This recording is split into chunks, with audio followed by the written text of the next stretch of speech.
이사 1장 5절 6절입니다. 머리부터 발끝까지 같이 읽습니다. 너희가 어찌하여 더 많이 맞으려느냐. 너희가 더욱더 반역하려 하는도다. 온 머리는 병들었고 온 마음은 기진하였도다. 발바닥에서부터 머리 이르기까지 그 안에 상한 것이 없고 오히려 상처들과 멍들과 골문 종괴들 뿐이니 그것들은 꿰매지도 아니하고 싸매지도 아니하였으며 연고를 발라 아픔을 날리지도 아니하였도다. 6절에 보면 발바닥에서부터 머리 이르기까지 있죠. 온몸이란 말이죠. 온몸이. 우리 온몸의 지체들, 온몸의 지체들입니다. 오늘 환경공을 말씀은 머리부터 발까지 우리 몸의 지체들의 부패함, 우리 몸의 지체들의 그 연약함, 부패함 이겁니다. 기도합시다. 위대하시고 거룩하신 주 하나님 감사합니다. 하나님께서 이 시간 주의 영을 충만케 하시고 은혜 많이 주셔서 또 말씀이 은혜로고 복되게 선포되게 하시고 경이로운 말씀들이 성도들 안에 또 잘 전달되도록 그리고 모든 성도들이 기쁨과 즐거움으로 말씀을 받게 하시고 또 교훈을 잘 받도록 경고를 받도록 그리고 말씀을 통해서 새 힘을 얻도록 해주시고 또 영이 새롭게 되고 생각의 영이 새롭게 되고 마음이 새롭게 변화를 받도록 해주시고 저희가 많이 성장을 드려 주시옵소서. 하나님 아버지 하나님 우리가 정말 머리부터 발끝까지 성한 것이 없고 참 병들지 않는 것이 없는 그런 상태입니다. 지치고 낙심한 저희들을 주님께서 도우시고 새 힘을 불어넣어 주시길 간구하고 주의 영을 더 많이 주의 은혜를 더 많이 부어주시기를 간구드립니다. 사랑하는 아버지 하나님 주님께서 머리부터 발끝까지 다 고난을 받고 상하신 것이 우리가 그러한 상태이기 때문입니다. 아버지 하나님께서 이 시간 은혜 주셔서 우리 주님께서 이루신 놀라운 일들을 또 보게 하여 주시고 또 깨닫게 해 주십시오. 감사드립니다. 주의 성교답니다. 아멘. 예, 오늘 함께 공부할 말씀은 머리부터 발까지 우리 몸의 지체들의 부패함입니다. 성경은 우리가 입고 있는 육신의 몸을 죄의 몸이요 사마의 몸이요 천한 몸이요 썩을 몸이라고 합니다. 하나님 흙으로 우리의 몸을 만드셨습니다. 그래서 우리의 몸은 흙집이고 질것이라 불립니다. 첫사람 아담의 몸은 주님의 모습을 따라 지음받았습니다. 부활하신 예수님이나 성천하신 예수님의 몸은 우리의 몸과 같은 모양 모습입니다.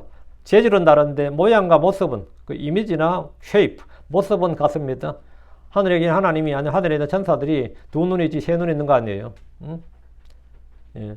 두 발이지 세 발 있는 거 아니라고. 모양이나 모습은 같아요. 하늘에 있는 천사들의 모양이나 모습 그건 부활한 자들은 뭐 하늘에 있는 천사들의 모습과 같다. 모양이나 모습은 같다고. 예수 그리스도가 부활했을 때 뭐 발 3개 있고 4개 있고 뭐 눈이 뭐 10개 있고 20개 있는 거 아닙니다. 똑같습니다. 똑같이 우리의 모양과 모습인데 우리 모두 하나님의 형상 하나님의 모습으로 지금 받았습니다. 하늘의 천사들 역시 우리와 같은 모습의 몸입니다. 하늘에 계신 주 예수님의 모습 역시 사람의 아들의 모습이지 우리가 상상할 수 없는 외계인의 에일리언의 모습이나 괴물의 모습이 아닙니다. 재림하실 예수님 우리의 몸과 같은 형상입니다. 우리가 부활할 때 우리 몸은 하늘에 속한 몸, 영광스러운 몸, 영적인 몸, 썩지 않을 몸, 죽지 않는 불멸의 몸이 됩니다. 고린도전서 15장 51절에서 53절입니다. 보라 내가 너에게 한 가지 신비를 보였나니 우리가 다 잠자는 것이 아니요 오히려 우리는 모두 변화되리 순식간에 눈깜짝할 사이에 마지막 나팔 소리에 변화되리라. 이는 그 나팔이 울리기 때문에 죽은 자들이 썩지 아니할 것으로 일으켜지고 우리가 변화되리라. 이건 뭐가 재질이 변화된다는 거죠. 우리 몸의 재질이 변화된다고. 이제들 흙에 속한 몸이 아니라고. 천한 몸도 아니고 썩을 몸도 아니고 사마의 몸도 아니고 죄의 몸이 아니라고. 변화된다. 변화되라. 이는 이 썩을 몸이 반드시 썩지 아니함을 입어야 하며 이 죽을 것이 반드시 죽지 아니함을 입을 것이기 때문이라. 우리가 corruptible, 우린 썩죠.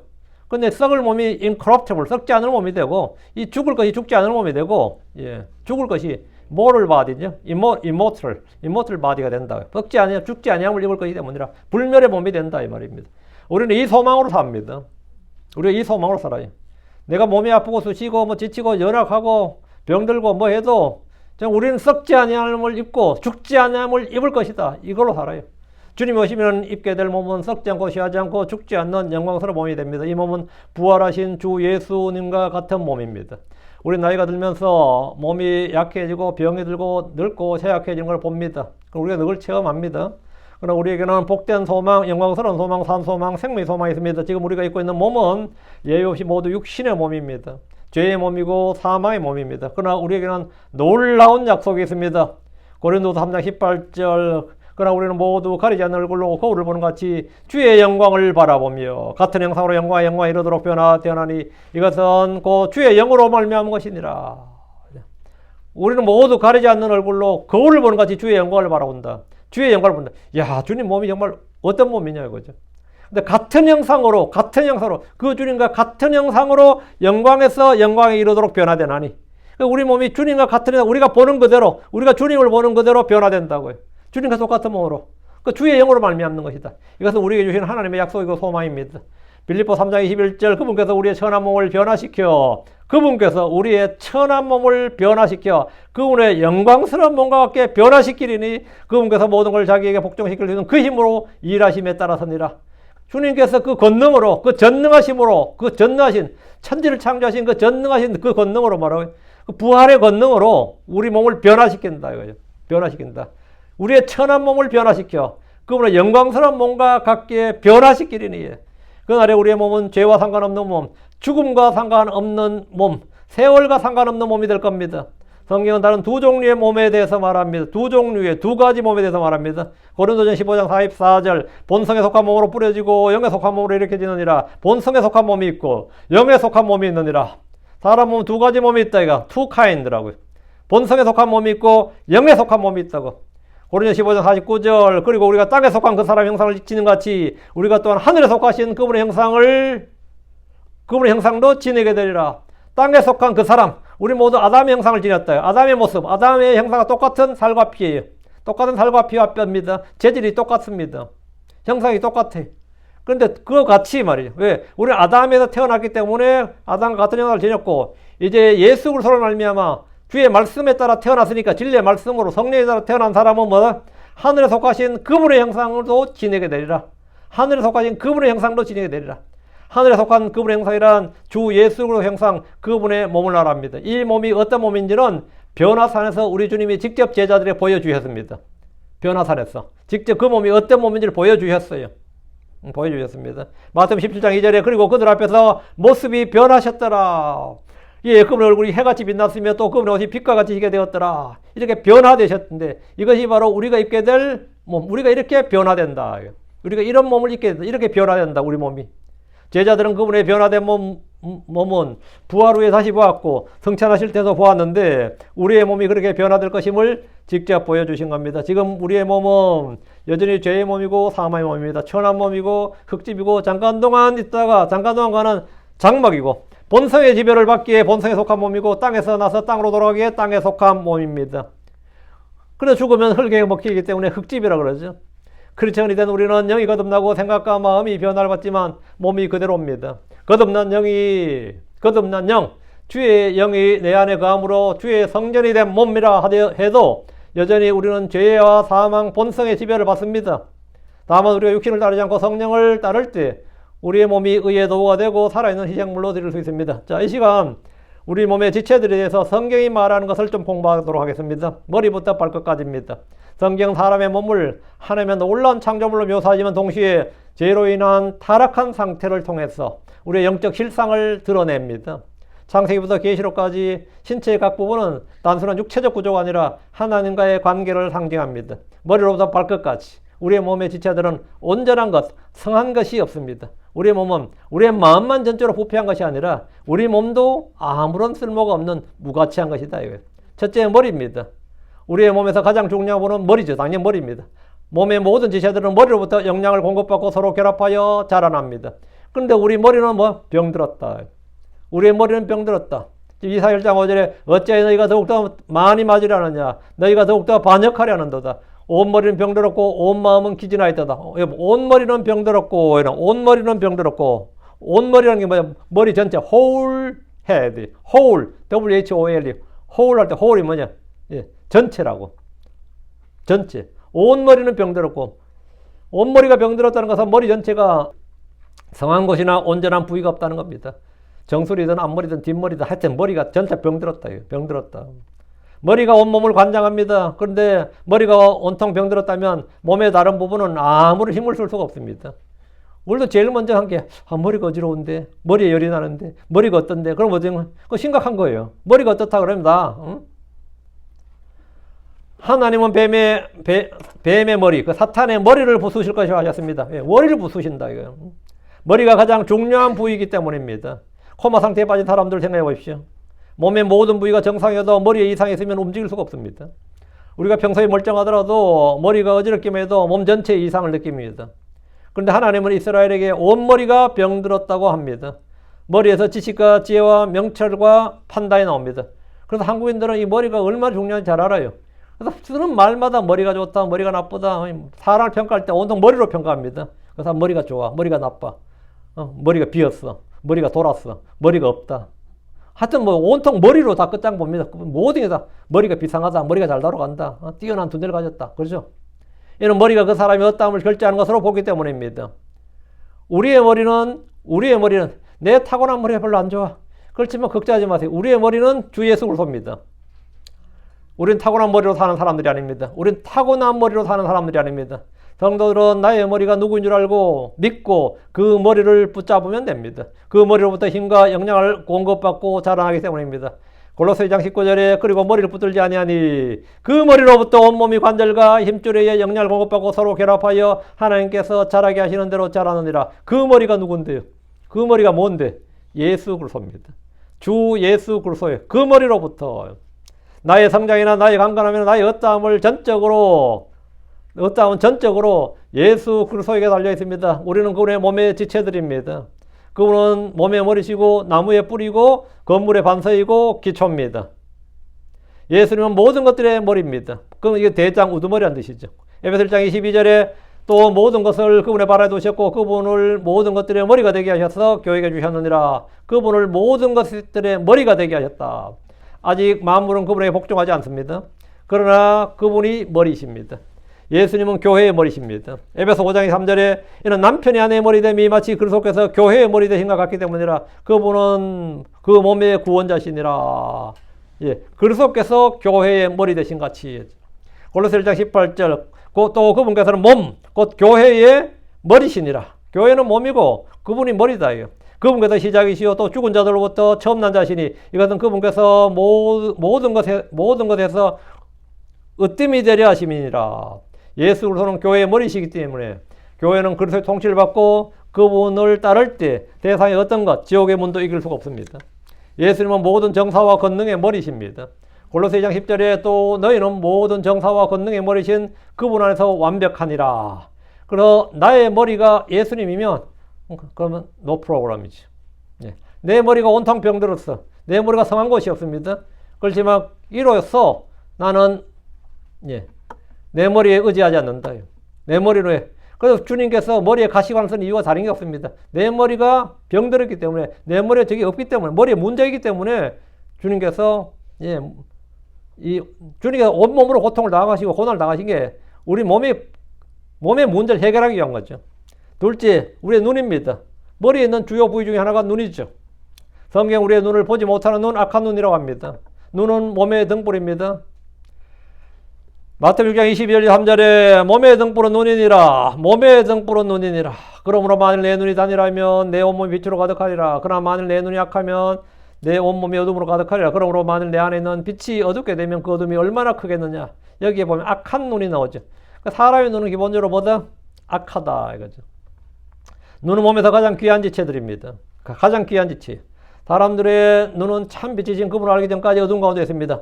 눈이 있어도 볼 수가 없습니다. 눈이 있어도 볼 수 없대요.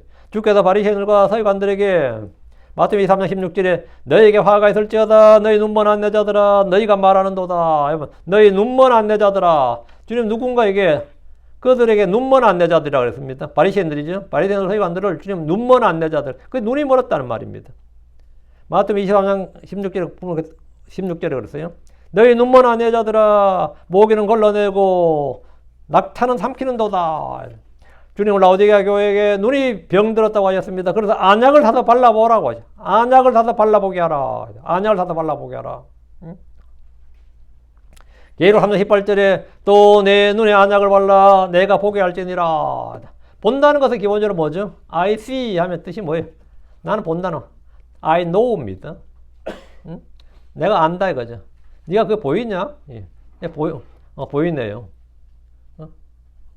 네 봤냐? 예. 그럼 다 아냐 이 말이죠. 본다는 안다예요. 본다는 안다의 의미예요. 그래서 네가 네 눈만 네가 알지 못하는 도다면 네가 보지 못하는 도다. 이건 같은 동의어입니다. 네가 네 헐벗은 것을 보지 못하는 도다. 뭐죠? 네가 네 헐벗은 것을 네가 가려는 것과 비참한 것과 헐벗은 것을 보지 못하는 도다. 이 말은 뭐죠? 그럼 네 알지 못하는 도다. 성경적 기본적으로 본다는 안다야. 주님은 라오디게아 교회에 눈이 병들었다. 네 눈이 멀었다. 눈이 병들었다. 눈이 악하다. 이게 전부 뭐냐? 예. 알지 못한다. 내 눈에 안약을 발라 내가 보게 할지니라. 알게 할지니라 하죠. 그래서 안약을 발라서 보게 할지니라. 사람의 눈을 멀게 하는 것은 뭐냐? 불신입니다. 사람의 눈을 멀게 하는 건 불신이에요. 누가복음 24장 16절에 그러나 그들이 눈이 가려져서 그들이 그분을 알아보지 못하였더라. 눈이 가려져서 그들이 그분을 알아보지 못하였더라. 본다는 것은 알아본다는 의미죠. 본다는 것은. 제자들은 부활하신 주님을 보면서도 알아보지 못했습니다. 보기는 봤는데 알아보지 못했다. 보기는 봤는데. 이는 그들의 불신 때문이었습니다. 불신은 사람들의 눈을 멀게 하고 믿음은 눈을 열어줍니다. 불신은 눈을 멀게 하는 것이고 믿음은 눈을 열어주는 거예요. 마귀는 눈을 멀게 하고 예수님은 눈을 열어줍니다. 육신의 눈은 육신의 일들만 보지만 영적 지각의 눈은 하나님의 신비들을 봅니다. 성령은 우리의 영적 지각의 눈을 열어주시는 분입니다. 아가는 전쟁터에서 주의 저주받은 물건들을 봤습니다. 바벨로니아 물건들, 바벨로니아 제의 제품 좋죠. 양탄자도 좋고 옷감도 좋고 다 좋아요. 금도 받고 은도 받고. 근데 그 저주받은 물건들을 봤는데 그가 노략물 중에서 바벨로니아에서 만든 좋은 옷과 은 200세겔과 50세겔 나가는 금덩이를 봤다. 봤어요. 보이니까 보이죠. 그걸 누가 못 봐? 봤는데 본 건 됐어. 오케이. 그러나 그는 저주의 결과인 주의 진노와 심판에 대해서는 전혀 보지 못했습니다. 금덩어리는 봤는데 그 금덩어리를 취했을 때 자기가 받을 심판의 결과, 하나님의 진노와 정죄, 저주는 전혀 보지 못했습니다. 보이는 것과 보이지 않는 것이죠. 그 결과 그는 돌에 맞아 죽었습니다. 주의 심판에 따라 주의 심판, 주의 저주에 따라 돌에 맞아 죽었습니다. 자기가 취한 금으로 그것 때문에 자기가 은 200세겔, 50세겔 나가는 금덩어리 하나 바벨론에 만든 좋은 옷 장막 밑에 숨겨놨다가 죽었어요. 게하시는 나만이 가져온 은과 옷이 보였을 뿐이지 탐욕의 결과는 보지 못했습니다. 그 결과 그는 나만에 걸려서 나병이 자기한테 걸렸어. 참 인생 완전히 꼬여버렸지. 보이는 것과 보이지 않는 것. 정작 보아야 할 걸 보지 못했단 말이죠. 예레미야 5장 21절에 이제 이것을 들으라 오 어리석은 백성이여 지각이 없는 자들아 그들은 눈이 있어도 보지 못하며 그들은 귀가 있어도 듣지 못하는도다. 그들은 눈이 있어도 보지 못하는, 그들은 귀가 있어도 듣지 못하는다. 이게 뭔 말이에요? 보지 못한다는 것은 알아보지 못한다. 그 가치를, 그 진리를 알아보지 못하는 거죠. 듣지 못한다. 그러니까 알아듣지 못한다 이 말이죠. 알아듣지 못한다. 우리가 마이동풍이니 우이독경이니 그런 걸 쓰죠. 우이독경이는 마이동풍이란 말 써요. 여기 저 좀 안 쓰는지 모르겠는데 쓰죠. 귀가 들어도 뭐랄까? 들어도 알아듣지를 못한다 이 말이죠. 안 들린다는 게 소리가 안 들린다는 말이 아닙니다. 의미가 안 들린다는 말이지. 그들은 눈이 있어도 보지 못하는 자들이었습니다. 머리가 병들면 능력이 좋을 수가 없습니다. 눈이 어두운 데다 거기다 눈이 악했습니다. 주님은 소경들의 눈을 열어주셨는데 이는 그분이 우리의 마음의 눈먼 치유하시고 지각의 눈을 열어주시는 분이심을 계시한 겁니다. 표적으로 보여주신 겁니다. 주님이 제자들의 눈을 열어주시는 방법이 뭐였습니까? 주님께서 제자들의 눈을 어떻게 열어주셨어요? 누가복음 24장 31절에 예, 그들의 눈이 열려 그들이 그분을 알아보았더라. 예, 그분께서 그들의 시야 밖으로 사라졌더라. 예, 그들이 서로 말하였더라. 그분께서 길에서 우리와 말씀하시고 그분이 우리에게 성경 기록들을 열어줄 때 우리 속에서 마음이 타오르지 아니하더냐. 어떻게 눈이 열렸다는 거예요? 그분이 우리에게 성경 기록들을 열어주실 때에 마음이 타올랐고 눈이 열렸다 이거죠. 그분을 알아봤다 이거죠. 성경 기록들이 열리면 지각의 눈이 열립니다. 마음의 눈이 열려요. 깨달음이 열린다고. 그래서 알아보게 되는 겁니다. 예수님을 예수로 알아보게 됩니다. 진리를 진리로 알아보게 되는 겁니다.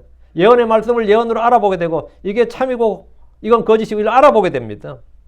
말씀을 통해 믿음이 오면 보이지 않던 것들이 열리고 주의 법에서 나오는 놀라운 것들을 보게 됩니다. 보입니다. 주께서 내 눈을 열어주셔야 빛을 받을 수 있습니다. 볼 수 있습니다. 사도행전 26장 18절에 그들의 눈을 열어주며 그들의 눈을 열어주어 또 그들을 어둠에서 빛으로 또 사탄의 권세에서 하나님께로 돌아오게 하려며 여러분 그들의 눈을 열어주어 또 그들을 어둠에서 빛으로 그들의 눈을 열어주어 이것이 주님의 사역입니다. 이게 주님의 사역이에요. 성경을 볼 때 아무런 은혜를 받지 못하고 그 속에 있는 귀한 것들을 전혀 볼 수 없다면 여러분의 눈은 어둡거나 멀었거나 악하거나 그 중에 하나입니다. 그 하나예요. 이때 우리는 다윗처럼 기도해야 됩니다. 시편 119편 18절에 주께서 내 눈을 열어주소서 그리하시면 내가 주의 법에서 나오는 놀라운 것들을 보리이다. 주께서 내 눈을 열어주소서. 주님이 내 눈을 어떻게 열어준다고 그랬어요? 성경을 열어주신다. 성경을 열어주신다. 지각을 열어주는 거죠. 하갈은 눈이 열렸을 때 샘이 보였습니다. 게하시는 눈이 열렸을 때 하나님 보낸 불말과 불병거들이 보였습니다. 발람은 눈이 열렸을 때 주의 천사가 칼을 들고 그 앞에 서 있는 것이 보였습니다. 제자들은 눈이 열렸을 때 부활하신 주님이 보였습니다. 우리 역시 지각의 눈이 열려야 그분의 부르심의 소망이 무엇이고 성도들 안에 있는 그분의 상속 영광이 얼마나 풍성한지 알고 그분의 강력한 권능의 활동에 따라 믿는 우리를 향하신 그분의 지극히 큰 권능이 어떤 것인지 알게 됩니다. 그래야 알게 되는 거예요. 예수님께서 하신 말씀도 알게 돼요. 아, 예수님의 십자가 죽으심이 그분의 죽음으로 내가 그분과 함께 내 옛사람이 죽었구나. 내가 그분과 함께 묻혔고 함께 일으켜졌구나. 내가 그분과 함께 하늘의 저수에 안침바 되었구나. 내가 주님과 함께 다시 이 땅에 오겠구나. 이런 걸 그냥 자연스럽게 알게 됩니다. 그렇게 난리 안 쳐도 그냥 알게 돼. 자연스럽게 습득이 되고 알게 된다고요. 예. 눈이 열리고, 다음 셋째, 우리의 귀입니다. 눈이 몸의 등불이라면 귀는 마음의 입구입니다. 외부의 소리는 귀를 통해 마음에 전달됩니다. 하나님은 이스라엘의 귀를 할례받지 않는 귀라고 하셨습니다. 할례받지 않는 귀란 뭐냐? 덮인 귀란 말입니다. 귀가 covered, 뭔가에 덮였다고. 이 말은 귀가 뭔가에 덮여 있어서 들을 수 없는 귀, 그걸 할례받지 않는 귀라 그래요. 할례받았다는 말은 열렸다는 뜻이. 그걸 덮였던 것을 포장지를 끄집어낸 게 뭐죠? 그게 할례는 covered 된 걸 잘라내는 게 할례예요. 밤에 잠을 잘 자기 위해서 귀마개를 하고 자는 분들이 있는데 대신 위험이 닥치면 아무런 소리를 들을 수 없어서 화를 당하기도 합니다. 밖에서 막 시끄럽게 하니까 할 수 없이 잠은 자야 되고 그래서 내가 귀마개를 하고 그냥 잤어. 귀마개를 하고 자죠. 그러면 이제 문제는 위험이 들 때 안 들리는 거죠. 귀를 막는 덮개가 있는 그런 상태를 성경 뭐라고 그러냐? 할례받지 않는 귀라고 말합니다. 한국 사람들 이걸 사오정이라고 그러는데 사오정이 왜 사오정이냐? 만화 영화 때문일 겁니다. 아마. 사오정이 항상 그 귀를 닫고 있거든요. 사오정이 만화에 딱 옷깃으로 항상 귀를 닫고 있어. 뭘 하든 모자를 쓰든 뭘 하든 귀가 열려 있지 않습니다. 그래서 이게 사오정이냐 그러면 귀가 닫혀 있는 놈 이 말인데 그게 성경적 표현으로 뭐냐? 예, 할례받지 않는 귀 이 말입니다. 할례받지 않는 귀. 예. 예레미야 6장 10절에 내가 누구에게 말하며 경고를 주어야 그들이 듣겠느냐 보라 그들의 귀가 할례받지 아니하였으므로 그들이 귀를 기울이지 못하는도다. 보라 주의 말이 그들에게 치욕거리가 되며 그들이 그것을 기뻐하지 아니하는도다. 할례받지 못하는 귀라서 귀를 기울이지 않는다고.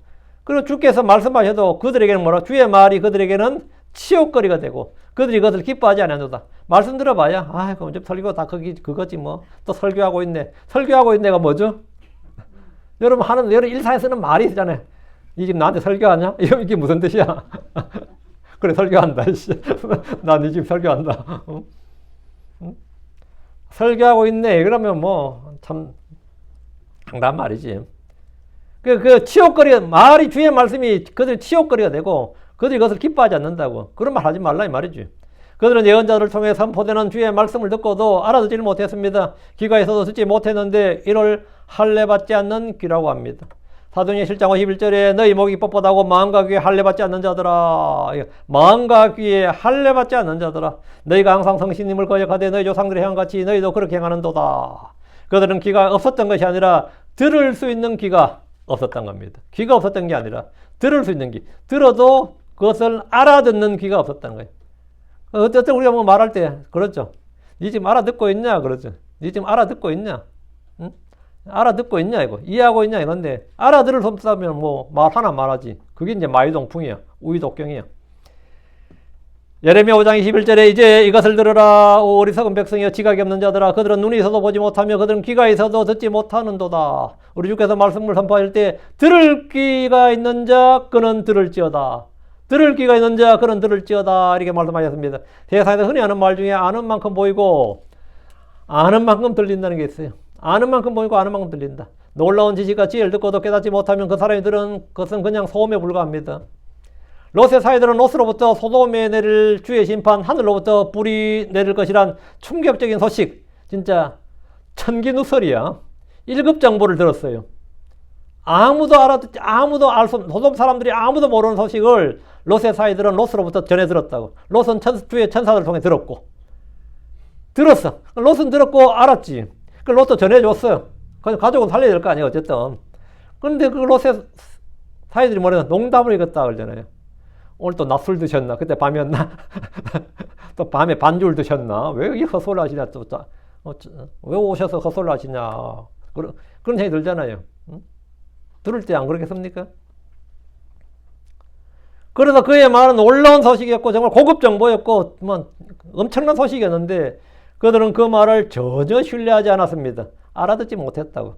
노아의 날들에 사람들은 의에 선포자 노아를 통해 대홍수의 심판이 온다. 물로 세상을 쓸어버린다. 다 죽는다. 이런 엄청난 소식을 들었지만 그들은 전혀 듣지 못한 사람들처럼 먹고 마시고 장가고 시집가며 평안하게 살았습니다. 그들은 들을 기가 없었습니다. 들을 기가 없었던 겁니다. 이스라엘도 마찬가지입니다. 주께서 예언자들을 통해서 우상 숭배와 불법에 대해서 회개를 명하시고 회개하지 않으면 멸망한다. 바빌론에 멸망한다. 성전도 불탄다. 이랬는데 뭔 개소리 하냐. 성전이 왜 불타냐. 주의 집인데.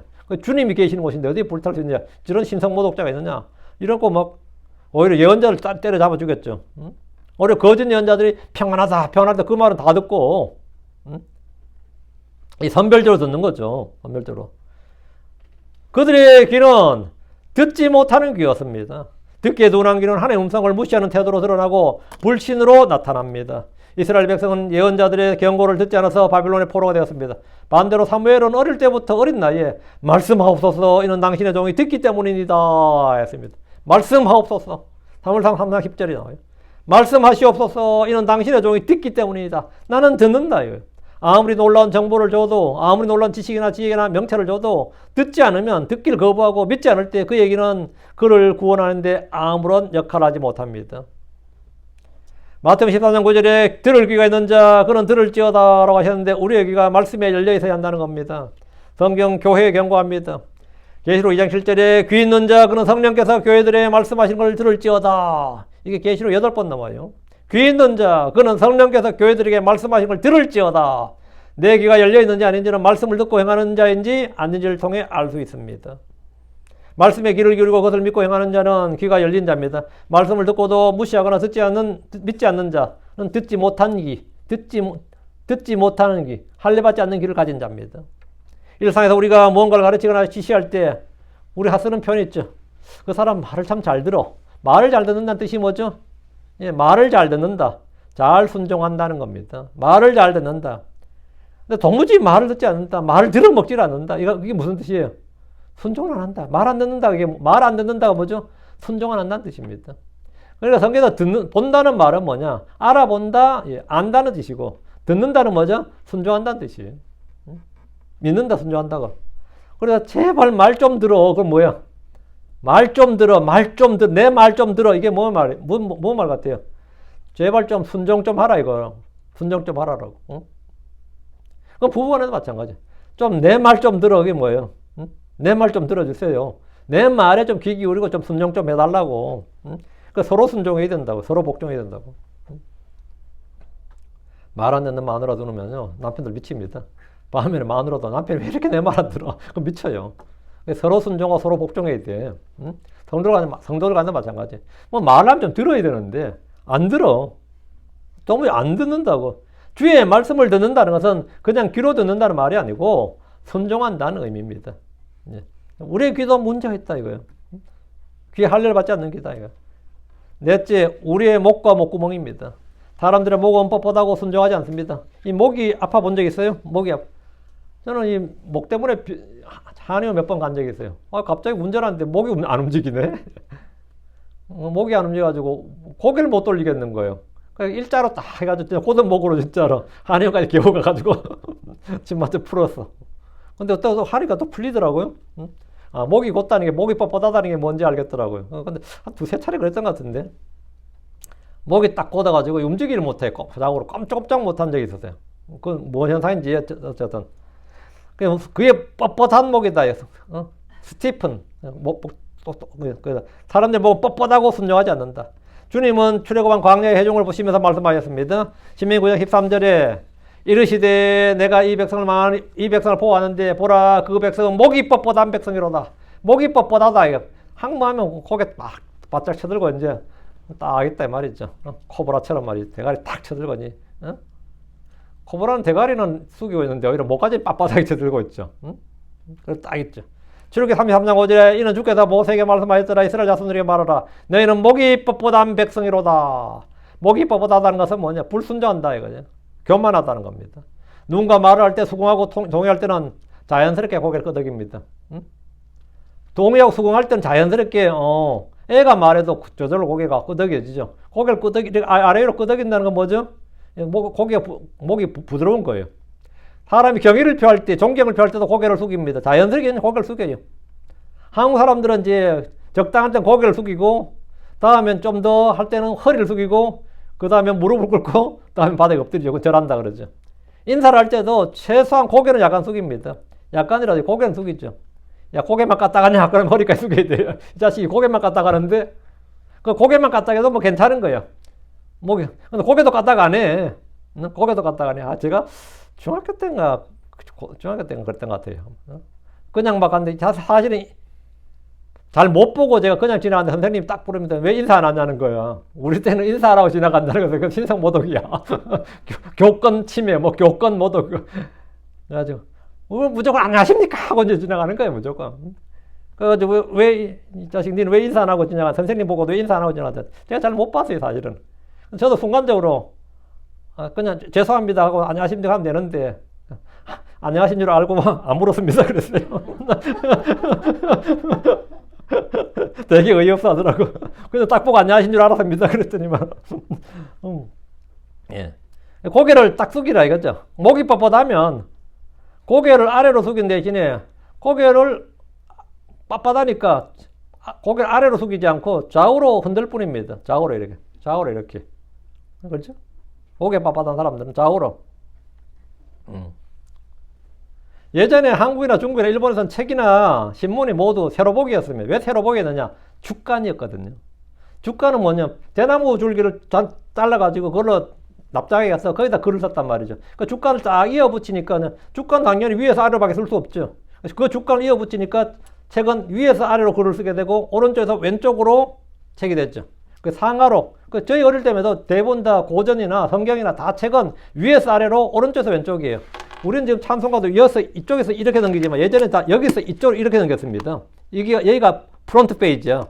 그리고 이쪽이 신문도 마찬가지였어요. 신문도 전부 다 이쪽이 오른쪽이 뭐라고?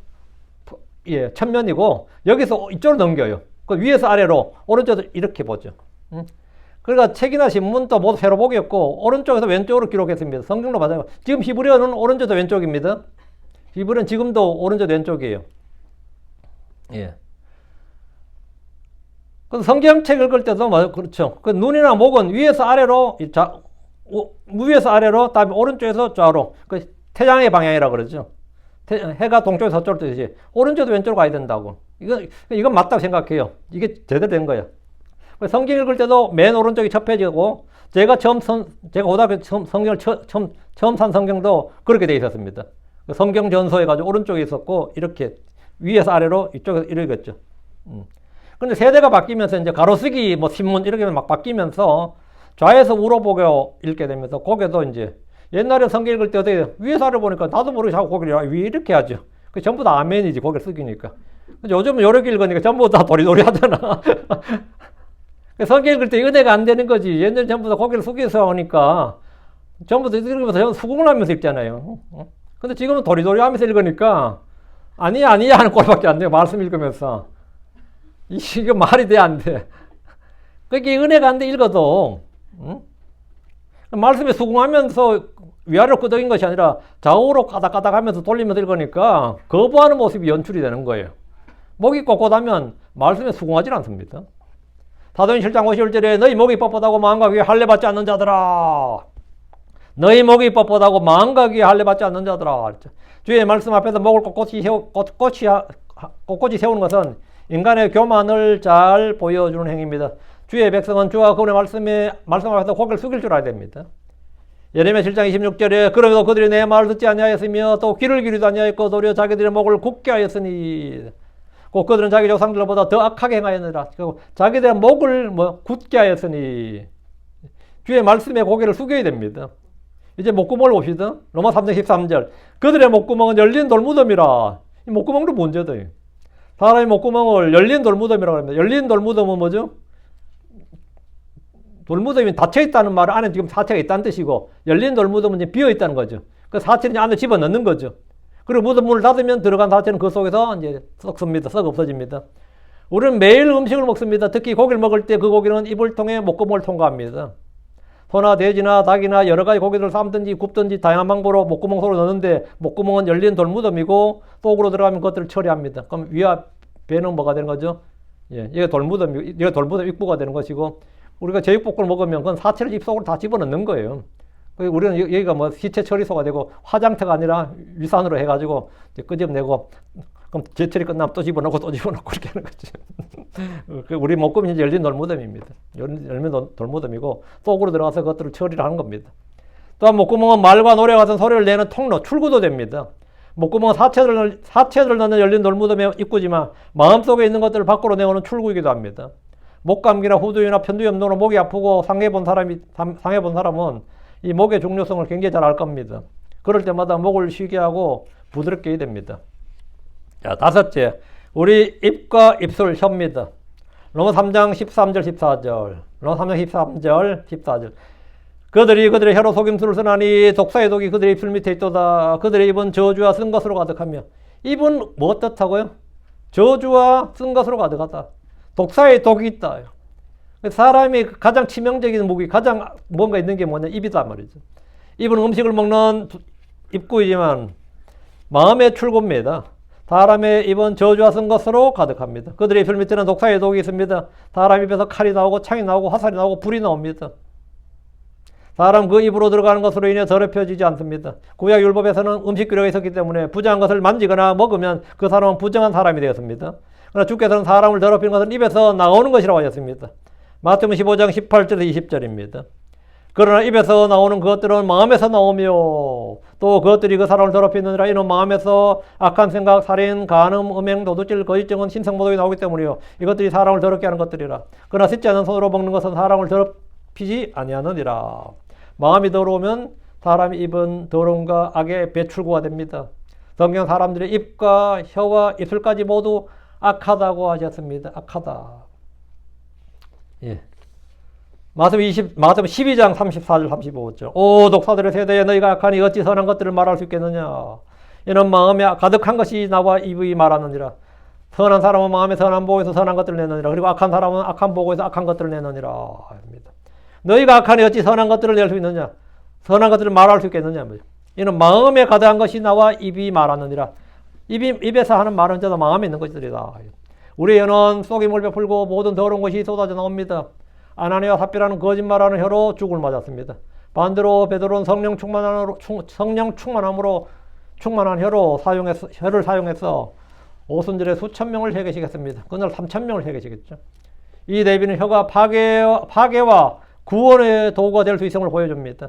잠언 18장 21절에 사망과 생명이 혀의 권능 안에 있으며 또 혀를 사랑한 자들은 그것의 열매를 먹으리라 했습니다. 여섯째, 우리 마음입니다.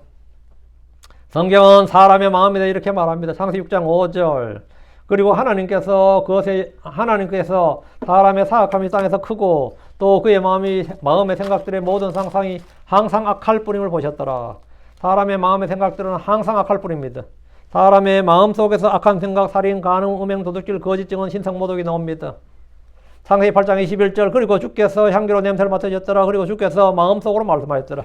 내가 다시는 사람을 인하여 땅을 저주하지 아니하리라. 이는 사람이 마음에서 상상하는 바가 어려서부터 악하기 때문이니라. 사람의 마음은 악하다. 사람의 마음은 어려서부터 악하다. 주께서는 사람의 마음의 악함과 더러움을 아십니다. 사람들 중에는 인간의 본성은 본디 선하다는 성선설을 주장하는 사람이 있지만 그렇지 않습니다. 사람의 마음, 생각, 상상은 항상 악하고 어려서부터 악합니다. 성경 인간 본성에 대해서 어려서부터, 즉 날 때부터 악하다, 모태로부터 악하다고 합니다. 시편 51편 5절에 보소서 내가 불법 가운데 형성되었나이다. 또 죄 가운데서 내 어머니가 나를 후퇴하였나이다. 내가 불법 가운데서 형성되었다. 내가 언제부터 악했느냐 그러면 모태에서부터 악했다는 거예요. 모태 신앙이란 건 없어요. 모태 죄인만 있을 뿐입니다. 모태 죄인만 있어요. 마음은 죄와 불법의 근원입니다. 예레미야 11장 9절 마음은 모든 것보다 거짓되고 극도로 사악하니 누가 그것을 알 수 있으리요. 마음은 모든 것보다 거짓되고 극도로 사악하니. 그러니까 내가 좋은 직업 가지면 뭐 거짓되고 극도로 사악한 마음이 더 좋아져요. 그건 직업과 상관없습니다. 그 학력과 상관없어요. 아, 이 사람 그래도 검사님인데, 판사님인데, 교수님인데, 예술가인데, 뭐 어떡하라고. 그럼 예술가는 마음이 거짓되고 사악하지, 뭐, 극도로 사악하지, 좋아져요? 응? 노가사꾼은 마음이 사악하고, 뭐, 예술가는 마음이 좋아요? 그 말 같지 않은 짓인데, 그런데도 불구하고, 뭐, 경찰서 가면 직업부터 묻지. 나이 묻고 성별, 직업 하잖아요. 그때, 그걸로 이미 예단을 다 해. 응? 예단한다고. 아, 그런 거 하실 분은 아닌 것 같은데, 그런 말이 어디 있어. 마음은 모든 것보다 거짓되고 극도로 사악하니 누가 그것을 알 수 있으리요. 사람의 마음이 일하기에 우리는 마음을 새롭게 하여 변화를 받아야 됩니다. 영이 다시 태어났고 새로운 사람이 되었다고 해도 여전히 옛 사람의 본성을 따라 사는 사람들이 많습니다. 그래서 영을 소유하는 것은 믿음으로 단번에 이루어진 일입니다. 내가 예수 믿을 때 내 영은 성령으로 거듭나는 거죠. 그래서 영을 소유합니다. 그래서 영을 소유해요. 그래서 영을 소유했다고 해서 그 사람이 그래서 마음을 품고 사는 건 아닙니다. 그래서 마음을 품고 그리스도의 생각대로 사는 것, 그리스도의 생각으로 사는 그것이 뭐냐? 그게 크리스천의 삶이에요. 그리스도의 영을 일단 가져야 되고, 다음 뭐예요? 그리스도의 생각, 그리스도의 마음을 품고 살아야 그게 크리스천이야. 그게 성도의 삶이라고, 그게 성화의 과정입니다. 그리스도의 몸을 입는 일은, 그건 주님 오실 때, 재림 때 가능한 일이죠. 그건 주님 오실 때 있을 일입니다.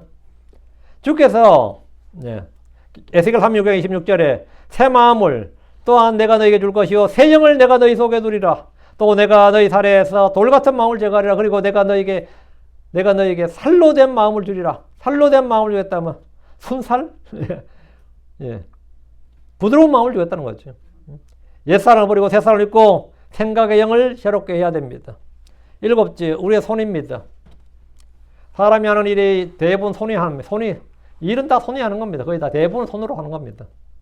손은 행동의 도구입니다. 어느 나라의 법에 보면 도둑질하는 자는 손을 자르도록 했는데 더 이상 도둑질을 하지 못하게 하는 형벌입니다. 손을 자르면 도둑질을 못하죠. 악한 손은 죄와 불법의 도구입니다. 악한 손은 악한 일을 합니다.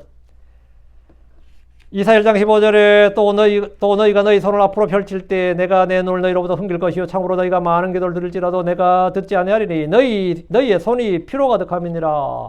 너희의 손이 피로 가득함이니라. 사람의 손은 사람의 마음, 생각에 따라 움직입니다. 사도행전 2장 23절에 그분께서 하나님 정하신 계획과 미리 하심에 넘겨주셨나니 너희가 그분을 붙잡았고 사악한 손으로 십자가에 못 박아 죽였도다. 너희 손으로 그분을 붙잡았고 너희 손으로 그분을 십자가에 못 박았다. 사악한 손으로 너희가 십자가에 못 박았다. 십자가 못 박아 죽였도다. 사악한 손이란 말은 그들의 마음의 사악함을 표출한 겁니다. 빌라도는 예수를 십자가에 못 박으라고 판결한 후에 사람들이 보는 앞에서 자기 손을 씻었습니다. 자기 손을 왜 씻었어요? 내가 한 거 아니다 이 말이에요. 내가 한 거 아니다 이 말. 손은 뭐다? 하는 거예요. 손은 행동이라고. 뭐 할 때 내가 한 거 아니에요. 그 내가 했어요. 내 손이 했지. 그 말이 뭐냐 이거. 손은 봐도 행동이다요. 손은 행동이다. 근데 그 빌라도 자기 손을 씻었다고. 자기 손을 씻었다고 해서 자기 손이 깨끗해지는 게 아닙니다. 예. 물은 그 물로 손을 씻는다, 몸을 씻는다고 해서 꼭 깨끗해지는 게 아니다만 피는 피로서만 깨끗해집니다. 피는 피로서만 깨끗해져요. 예수의 피가 우리의 모든 죄와 불법을 씻어줍니다. 예수님의 손은 병자를 치유하고 빵을 떼어주시며 사랑을 베푸셨습니다. 그래서 우리가 기회가 닿는 대로 선을 행하되 특히 믿음의 가족들에게 그리해야 됩니다. 그래서 전도서 9장 10절에 무엇이든지 내 손이 해야 할 일을 찾는 대로 내 힘으로 그것을 할지니라. 여러분이 선을 행할 때 선을 하고 기회가 닿는 대로 선을 행하라고요. 여덟째, 우리의 발입니다. 발은 뭐냐? 우리의 발은 피 흘리기에 빠릅니다. 로마 3장 15절에 그들의 발들은 피 흘리는데 빠르도다. 그러니까 뭐 머리부터 발끝까지 하나 뭐도 제대로 된 게 없네요. 그죠? 그래서 주님께서 손과 발에 못이 박힌 거예요. 심장에, 마음에 문제 있기 때문에 심장이 창으로 찔린 거고요. 머리에 문제 있으니까 주님께서 가시 연료가 쓴 거고, 몸이 뒹굴고 난리치니까 몸에 채찍에 맞으시는 거고, 주님이 온몸으로 당한 것은 우리 몸이 다 그렇기 때문입니다. 그래서 주님이 다 담당하시는 건데, 우리의 발은 피 흘리게 빠르다고. 로마 3장 15절에 그들의 발들은 피 흘리는데 빠르도다 했는데, 발이 피 흘리게 빠르다는 것은 파괴와 폭력을 말합니다. 피 흘리게 빠른 발은 뭐냐? 파괴와 폭력이에요. 가인은 아벨을 죽이는 발로 죄를 저질렀으나 예수님은 십자가로 가는 발로 사랑을 실천하셨습니다. 예수님은 제자들의 발을 씻겨주셨습니다. 예수님이 발을 씻겨주셨어요. 웬만하면 손을 씻겨주시지 않고 발을 씻겨주셨죠. 그들의 발이 세상에 복음을 전하는 화평의 발이 되게 하신 겁니다. 그들의 피 흘리는 데 빠른 발이 아니라 이제부터는 뭐냐? 화평의 복음을 전하는 발이 되라고요. 아름다운 발이 되라 이거예요. 로마 10장 15절에 기록된 것 같이 화평의 복을 선포하며 좋은 일들의 반가운 소식을 가져오는 자들의 발이 어찌 그리 아름다운가? 발이 어찌 그리 아름다운가? 화평의 복음을 선포하며 좋은 일들의 반가운 소식을 가져오는 자들의 발.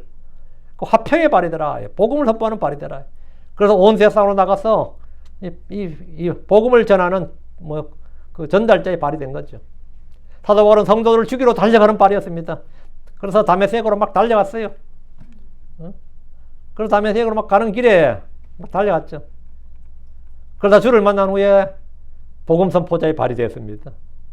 우리 죽이러, 그 성도들이 얼마나 놀랐겠어요. 우리 잡으러 오고 죽이러 달려오던 사람이 갑자기 예수가 주라 그러고 그리스도라 그러고 막 율법을 가지고 막 증언해 되니까 사람 다 놀라버렸지. 복음 선포자의 발이 되었다고. 예.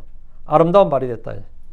이상 우리는 몸의 지체들에 대해 살펴봤습니다. 머리부터 발끝까지 어느 것 하나 온전한 것이 없습니다. 그러나 주님은 우리 몸 전체가 그 지체 하나하나가 머리부터 발끝까지 하나하나를 다 바꾸어 놓으시는 겁니다. 우리의 몸 전체가 상처와 질병과 연약함과 불법과 악함으로 가득합니다. 이사 1장 5절 6절 우리의 몸에 대해 이렇게 말합니다. 어찌하여 너희가 더욱 많이 맞으라 하느냐? 너희가 더욱 더 반역하려 하는도다. 우리는 병들었고 온 마음은 기진하였도다. 온 머리는 병들었고 온 마음은 기진하였도다. 발바닥에서부터 머리까지 그 안에 온전한 것이 전혀 없고 오직 상처들과 멍들과 종기들 뿐이로다. 그것들은 깨매어지지 아니하였고 싸매어지지도 아니하였고 향유를 발라 완화시키지 못하였도다. 완전히 거의 사람 몰골이 아닌 거죠. 머리부터 발끝부터 머리까지. 발끝부터 머리까지. 온몸의 지체가 병든 것은 죄의 전념성을 드러내는 겁니다. 그래서 주님 우리를 대신해서 자신의 몸으로 고난을 받으셨고 자신의 몸으로 진히 우리의 모든 죄를 담당하시고 죽으셨습니다. 자신의 몸으로. 주님은 자신의 몸으로 하셨어요. 자신의 몸으로. 그분의 머리는 가시관을 쓰셨고 온몸은 채찍에 맞으셨고 심장은 창에 찔리셨고 손과 발에는 못이 박히셨습니다. 바뀌셨어요. 우리의 온몸이 머리부터 발까지 상한 것이 없고 온전한 것이 없기에 주께서 우리를 대신해서 우리의 죄의 몸, 사망의 몸, 썩어 없어질 몸, 이 육신을 멸하셨습니다. 그리고 우리에게 새로운 영과 새 마음을 주셨습니다. 그래서 누구든지 그리스도 안에 있으면 새로운 창조물, 새 사람이 되는 겁니다. 그래서 이제부터 우리의 몸을 하나님께 거룩한 희생물로 드려서 살아있는 희생물로 드려요. 그게 로마 12장 2절이에요. 살아있는 희생물로 드리라. 너희 죄를 죄의 병기, 죄의 도구로 드리지 말고 의의 도구로 드려라. 이거예요. 의의 도구로 드려라. 너희 몸을, 너희 지체를 의의 도구로 드리라. 그래서부터 이제 우리는 새 사람으로 살게 되는 거죠. 우리 몸이 이제 의의 도구, 의의 병기가 되어서 하나님께 살아있는 희생물 되고 주의 성전이 되어서 우리가 주님의 뜻에 맞는 그 주의 뜻대로 살다가 이제 이 몸을 벗고 이제 주님께 가는 겁니다.